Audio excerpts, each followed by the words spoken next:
उसके बाद देखिए और क्या कॉम्प्लिकेशंस थी, ये पॉइंट मैं समझाने वाला हूं आपको। There were 11 custom barriers and had to pay about 5% at each of them. Mostly these were paid according to the weight or measurement of goods. अब देखिए इसका मतलब क्या है। इसका मतलब है अगर आप देखते हैं इंडिया का एग्जांपल लें तो ये 11 कस्टम बैरियर्स को बोल सकते हो आप 11 टोल नाके। आपने टोल नाका तो सुना ही होगा। सो 11 टोल नाके रीजन 1 से रीजन बी, मतलब अगर इंसान को रीजन ए से रीजन बी तक जाना है तो 11 टोल नाके आएंगे ऐसे, राइट। ऐसे 11 टोल नाके आएंगे इंडिया के एग्जांपल के थ्रू देखे तो, और हर टोल नाके पे 5% आपको भरना पड़ेगा। एंड क्या बता रहा हूँ, mostly these were paid according to the weight और द मेजरमेंट ऑफ गुड्स। मतलब ये बेसिकली ज्यादातर किसके हिसाब से पे किए जाते थे, ऑन द वेट और the measurement of good. Weight या मेजरमेंट ऑफ द गुड के हिसाब से प्रोडक्ट जो भी होगा आपके पास उसके हिसाब से 5% ऑफ द टोटल प्रोडक्ट। अब ये प्रोडक्ट का भी देखेंगे हम, क्या एग्जांपल होगा क्या है वो देखने वाले हैं। सो क्या है कस्टम बैरियर का, 11 कस्टम बैरियर्स। अगर एक इंसान को प्रोडक्ट लेके जाना है या पूरा प्रोडक्ट का जो मैन्युफैक्चर किया हुआ है वो ए प्लेस से बी प्लेस पे लेके जाना है तो बीच में आएंगे कस्टम बैरियर्स कितने, 11 कस्टम बैरियर्स आएंगे और हर कस्टम बैरियर पे उसको भरना है 5% ऑफ द प्रोडक्ट, और 5% हर इस पे भरना है, हर कस्टम बैरियर पे भरना है। तो जो प्रोडक्ट अगर हम मैथमेटिकली देखें 100 रुपीज का है तो 100 ऑफ 5% कितना, 5 रुपीज हो जाता है, 5 रुपीज हो जाता है, राइट। सो जो प्रोडक्ट अगर हम अब 11 कस्टम बैरियर्स की बात करें तो पूरे कस्टम बैरियर्स को पकड़ के कितना हो जाता है 55 रुपीज, राइट। 55 रुपीज हो जाता है। तो ये प्रोडक्ट में ऐड किया तो कितना 155 का हो जाएगा, राइट। सो इकोनॉमिकली हार्मफुल था ये कस्टम बैरियर का सिस्टम। ये इसके बारे में हम और डिटेल में देखेंगे क्या है ये। सो इसको पहले बेसिकली समझा देता हूं मैं क्या है। There are 11 custom barriers, 11 custom barriers थे from place 1 to place 2। That is अगर आप बुक में देखें तो हैम्सबर्ग का दिया है एंड न्यूरेमबर्ग का दिया है। मतलब आपको हैम्सबर्ग से न्यूरेमबर्ग तक जाना है तो 11 कस्टम बैरियर्स आते हैं। सो उसी का एग्जांपल लेते हुए हम देखेंगे अभी वो जो प्रोडक्ट का एग्जांपल है, जो मैंने आपको बोला था कि प्रोडक्ट का एग्जांपल क्या, मैंने ब्रीफ इंट्रोडक्शन दे ही दिया अभी। Mostly this were paid according to the weight और the measurement of the goods, right. ये बात समझ में आ गई। अब देखते हैं कि ये इकोनॉमिकली हार्मफुल कैसे था। पहले एल का एग्जांपल देख लेते हैं, राइट। पहले ये मैं सब कुछ इरेज कर देता हूँ लोगों, जिससे क्लियरली पता चल जाए कि क्या है कैसे है, राइट। अब जो बुक में एल का एग्जांपल दिया है वो सबसे पहले देखते हैं। फॉर एग्जांपल एल, अब एल क्या है, क्लोथ मेजरिंग यूनिट है, राइट। क्लोथ मेजरिंग यूनिट है, L is a cloth measuring unit and it was different in each reason. अब हर रीजन में अलग अलग था, मतलब फ्रैंकफर्ट में देखा जाए तो अलग रहेगा, मेन्स में देखा जाए तो अलग रहेगा, हैम्सबर्ग में देखा जाए तो अलग रहेगा। सो ये जो यूनिट था एल, ये हर जगह पे अलग अलग था। देखिए अब फॉर एग्जांपल देखिए, अगर आप फ्रैंकफर्ट में जाते हैं तो ये एल कितना मेजर ऑफ क्लोथ देगा, 54.7 सेंटीमीटर।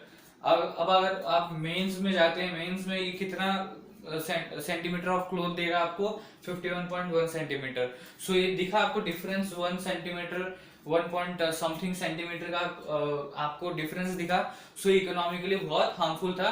एंड क्या था, कैलकुलेशन में भी कॉम्प्लिकेटेड कैलकुलेशन सिस्टम था। मतलब अगर किसी को फ्रैंकफर्ट से लेना है, मेंस से भी लेना है तो उसे अलग अलग हिसाब से क्लोथ मिलेगा। सो ये कैलकुलेशन में भी बहुत कॉम्प्लिकेशंस थी, कॉम्प्लिकेटेड कैलकुलेशन सिस्टम था ये।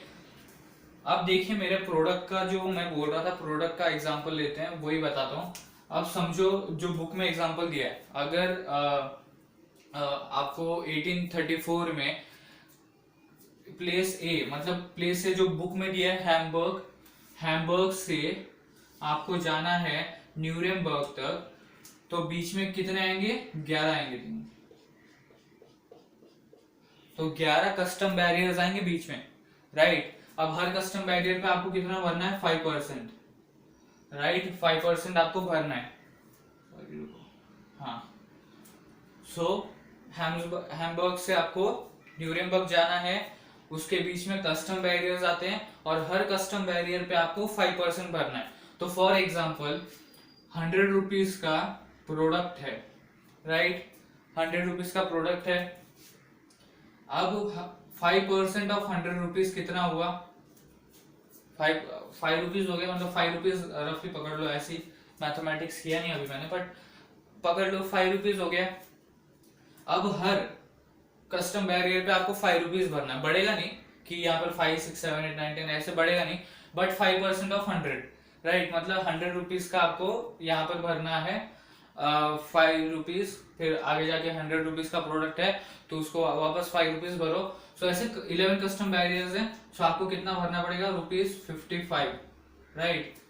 अब क्या हुआ, जो जिसका प्रोडक्ट है वो तो नुकसान झेलेगा नहीं ना, मतलब इकोनॉमिक कंडीशन उसका क्या है, अब उसको 55 रुपीज का क्या करना पड़ेगा, लॉस झेलना पड़ेगा, बट वो झेलेगा नहीं, क्या करेगा वो प्रोडक्ट के कॉस्ट में जोड़ देगा। सो प्रोडक्ट कितना हो गया 155 का।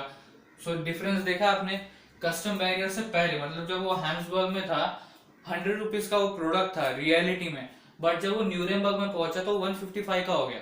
सो ये इकोनॉमिकली डेंजरस था कि नहीं, राइट। सो ये इकोनॉमिकली बहुत ही डेंजरस था, इकोनॉमिक ग्रोथ को रोक सकता था। सो इसीलिए अब देखिए इस पॉइंट में देखेंगे आप तो यहाँ पर अब इसी के बाद क्या हुआ, ये जो सारा सिस्टम चल रहा था, ये 2 पॉइंट में जो हमने सिस्टम डिस्कस किया कि ये जो 39 स्टेट्स थी, 11 कस्टम बैरियर्स थे, एल के एग्जांपल के थ्रू जो देखा, फिर मेरे एग्जांपल के थ्रू जो देखा कि प्रोडक्ट का जो एग्जांपल देखा हमने। सो ये सब कुछ उनको क्या लगा, ये पूरा सिस्टम क्या लगा, obstacle for economic exchange and growth by new commercial classes. अब कमर्शियल क्लासेस, जो न्यू कमर्शियल क्लासेस थी, उनको क्या लगा, देखो हमने अभी अभी मतलब इसमें देखा हमने the difference between aristocracy and middle class, उसमें हमने देखा था कि इंडस्ट्रीज ग्रो अप हो रही थी, new commercial classes grow up हो रही थी, उसके बाद मिडिल क्लास आया था। सो ये जो न्यू कमर्शियल क्लासेस थी ना, यही न्यू कमर्शियल क्लासेस को क्या लगा कि ऑब्स्टैकल है for the growth of that is economic growth and economic exchange, ये दो चीजों के लिए ऑब्स्टैकल बन रहा है। And this is most important for the country की इकोनॉमिक ग्रोथ हो, इकोनॉमिक एक्सचेंज हो। एंड दे आर्ग्यूड, अब उन्होंने आर्ग्यू क्या किया, they argued for creation of unified economic territories for movement of good people and capitals. समझ में आई बात, देखो अब उन्होंने आर्ग्यू क्या किया कि क्रिएशन होना चाहिए यूनिफाइड इकोनॉमिक टेरिटरी का। अब ये जो टर्म है ये आपने कहीं ना कहीं तो मेरे वीडियो में पहले भी कहीं सुन चुके हो। अब ये क्या है, इसको आप कमेंट सेक्शन में बताना जरूर कि ये कहाँ सुना था, तभी बता देता हूँ क्या है। ये जो यूनिफाइड इकोनॉमिक टेरिटरीज थी, ये न्यू कमर्शियल क्लासेस क्या बोल रही थी कि आप भले पॉलिटिकली रखो कि तुम इस राजा, ये राजा इसको रूल करेगा, ये राजा इसको रूल करेगा, ये राजा इसको रूल करेगा, ठीक है, पॉलिटिकली तुम सेपरेट रहो, बट इकोनॉमिकली टेरिटरीज को यूनिफाई कर दो जिससे ट्रेड करने में इजीनेस होगा, राइट। तो उन्होंने क्या किया, they argued for creation of unified economic territories for movement of goods, right, movement of goods peoples and capital, मतलब लोग जा सकते हैं ट्रेड करने के लिए, लोगों का जो गुड है, जो प्रोडक्ट है, वो एक जगह से दूसरी जगह, एक टेरिटरी से दूसरी जगह मतलब टेरिटरी में मूवमेंट हो सकता है उसका। एंड जो कैपिटल है उसका भी टेरिटरी बाय टेरिटरी क्या हो मतलब रीजन बाय रीजन उसका मूवमेंट हो सकता है। सो इन तीन चीजों के लिए उन्होंने क्या बोला कि एक unified economic territory, creation of unified economic territory होनी चाहिए, उनकी डिमांड कंप्लीट होनी चाहिए। सो क्या हुआ उसके बाद, ये कस्टम यूनियन बना, राइट। अभी कस्टम यूनियन बना बाय द प्रूशियन इनिशिएटिव। वापस फर्स्ट पॉइंट पे जाते हैं, यहाँ तक हमारा क्लियर हो गया, समझ में आ गया कि ये जो 2 पॉइंट थे कि जो 39 स्टेट्स थी उनके खुद के करेंसी वेट एंड मेजर्स थे, जो बहुत ही कॉम्प्लिकेटेड कैलकुलेशंस का सिस्टम था, ये बुक में भी स्टेटमेंट दिया है, ध्यान से पढ़िएगा। उसके बाद 11 कस्टम बैरियर्स के बारे में बताया गया है कि वो जो 11 कस्टम बैरियर थे वहां पर हर कस्टम बैरियर पे 5% आपको भरना पड़ता था। एंड ये मोस्टली पेड क्यों कैसे किए जाते थे, on the basis of weight और measurement of the good, on the basis of weight and measurement of the good, यार राइट, ये तो याद रखना है भाई तुमको, ये बहुत ही इंपॉर्टेंट स्टेटमेंट है। उसी के बाद अगर आपको ये एग्जांपल देना है, जैसे कि मैंने प्रोडक्ट का एग्जांपल दिया है यहाँ पर, कि हैम्सबर्ग से आपको न्यूरेमबर्ग जाना है, तो एक पर्सन को 5% ऑफ द प्रोडक्ट मतलब गुड, प्रोडक्ट की बात क्या चल रही है, मतलब गुड की बात चल रही है यहाँ पर, उसके बाद कुछ तो गुड्स होंगे ना, उस गुड्स के हिसाब से उसको 5% ऑफ दैट गुड्स। अब हमने डिस्कस किया कि 100% ऑफ गुड्स उसके पास है तो वो 155 में कन्वर्ट हो जाता है। सो ये दोनों पॉइंट्स बहुत ही इकोनॉमिकली हार्मफुल थे।